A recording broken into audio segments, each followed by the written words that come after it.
Hi guys.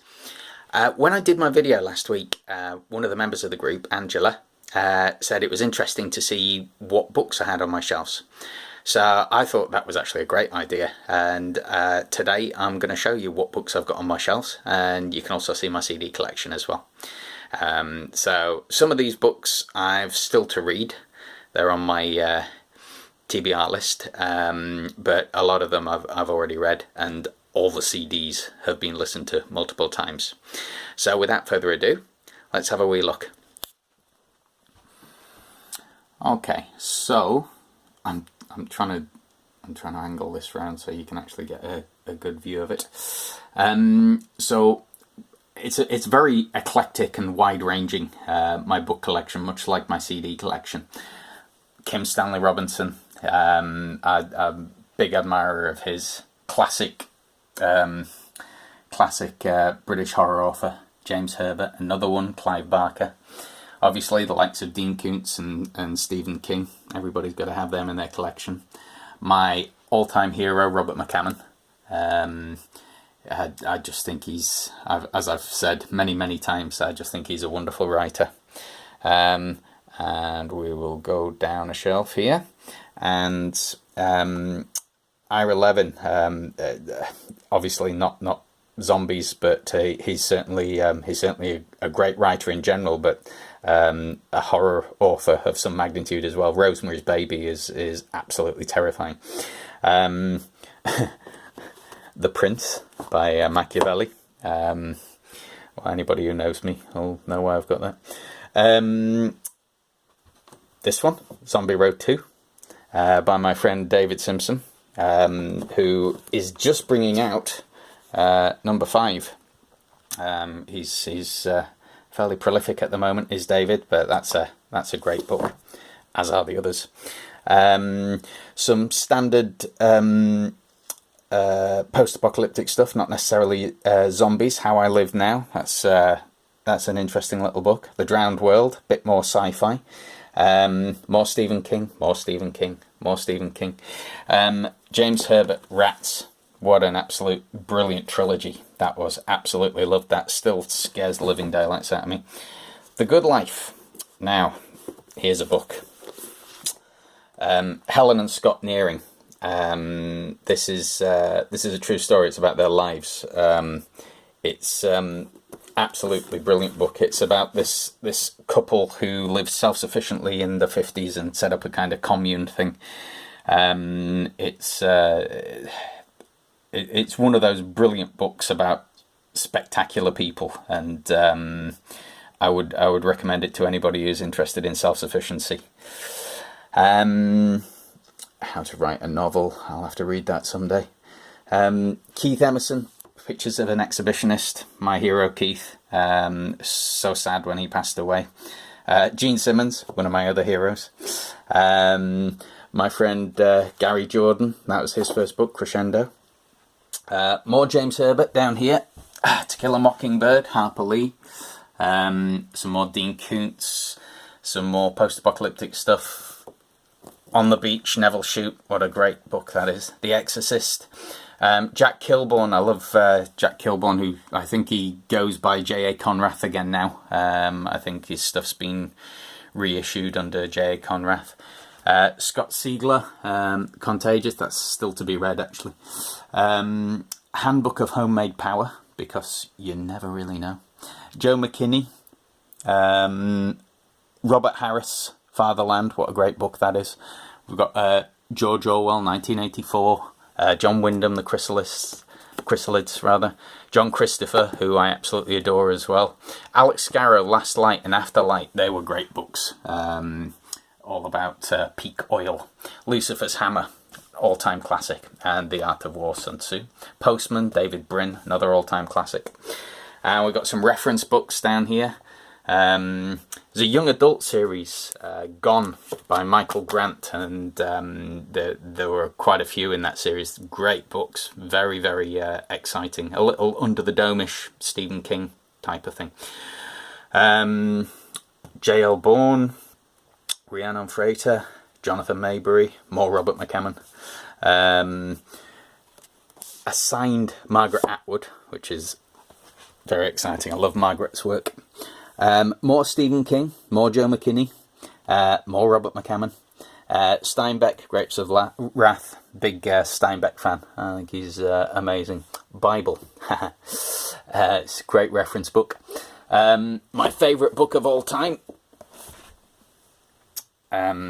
This is, I'm trying to get this angled. I'm looking at it side on.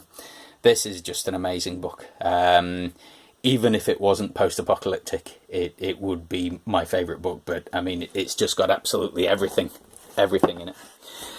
Some more reference books, some poetry books, English grammar books, and the bane of my existence. The bane of my life. The DIY books. I long for a day where I will never ever need those again, but for the time being, I do. I think it was Buddha who said, all life is suffering, and I'm guessing he had a wife who wanted him to do constant DIY as well. Right, we've got some CDs up here. Like I said, my CD collection is very eclectic. Rainbow, Kiss, Heart, Simple Minds, Procol Harum, Nick Cave and the Bad Seeds, Wes Jeans, Dream Theater, the Now Christmas album, guess whose that is? The Nice, Frank Zappa, Clannad, Twisted Sister. You know, it is pretty varied, is this. Big Queen fan though, lots of Queen, lots of Peter Gabriel, lots of band called IQ. If you like prog rock, absolutely brilliant 80s prog rock band. Some Springsteen, you got to have the boss. One of the prides of my collection, a signed Marillion limited box set. Some mugs. I thought these were a pretty cool design. Not sure about the author, Artinian something. I can't remember his name, but he's got good designers anyway. John Wyndham, The Day of the Triffids. One of my all-time favourite books. Absolutely love this. And John Christopher, The Death of Grass. Another all-time favourite post-apocalyptic book. George R. Stewart, Earth Abides. Once again, absolute classic and genius. Huge admirer of those three authors. Some more Stephen King, some Richard Dawkins, big Richard Dawkins fan. Tennessee Williams, I love Tennessee Williams. Margaret Atwood, Cormac McCarthy, The Road, Hugh Howey, Carrie Ryan, David Brin, love David Brin.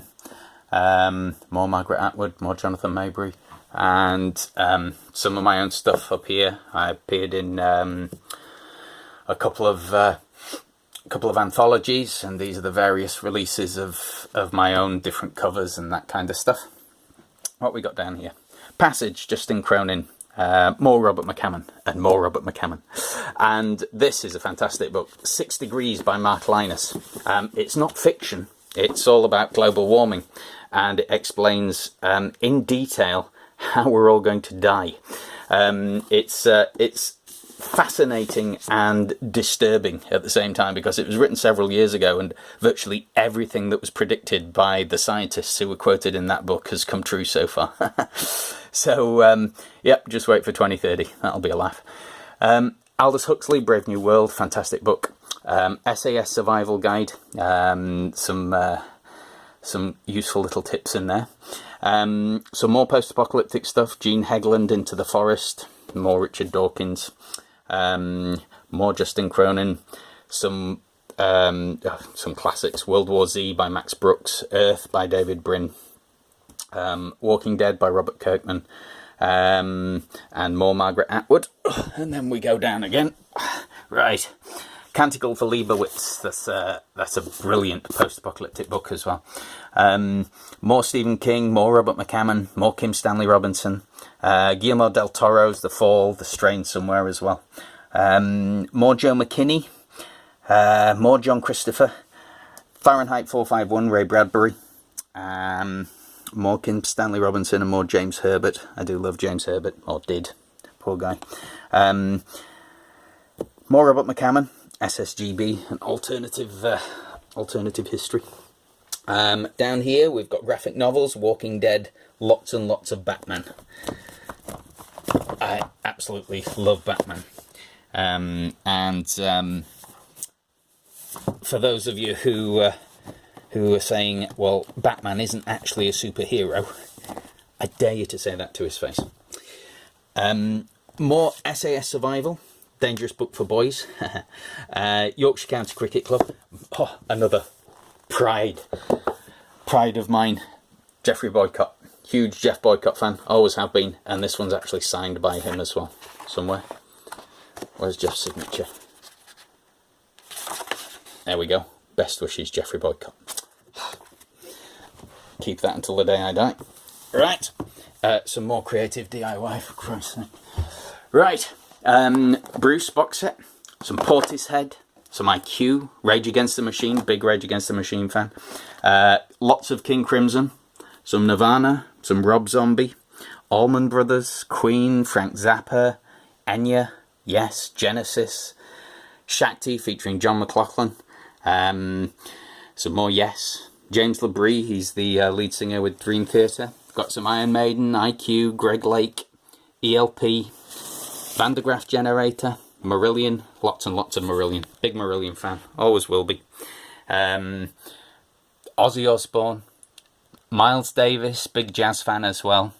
Def Leppard, more Miles Davis, Charles Mingus, the Enid, more Marillion, Within Temptation, Patti Smith, Pink Floyd, more King Crimson, Portishead, love Portishead. Verve Pipe, they're a bit of an obscure band, but they're brilliant. They supported Kiss once, and I was hooked on them ever since. Little Angels, Metallica, Tom Waits, big Tom Waits fan. Fish, Journey, Adrian Belew, Queensryche. We go down to the last two shelves. More IQ, The Who, Black Crows, Nine Inch Nails, Thunder. You can just see these boxes are full of all sorts of safe haven goodies. Heart, more King Crimson, more Miles Davis, Jeff Buckley. Very sad what happened to him and his father. And that's pretty much it for the time being. It's a collection that's forever growing. Tina often despairs, and it you know, what started off as a couple of shelves just kind of became this. So now she's given me 3 bookcases, and I've got another one just over there which has got all sorts of junk on it at the moment, but it's ready for when it gets filled with more books and CDs. Anyway, guys, I hope you found that interesting. Those are some of the books and CDs that have influenced me and shaped me, and I enjoy, and I've read and I love. And I dare say I'll do this again in another few months, and there'll be an awful lot more added to the collection. Take care. See you soon. Bye.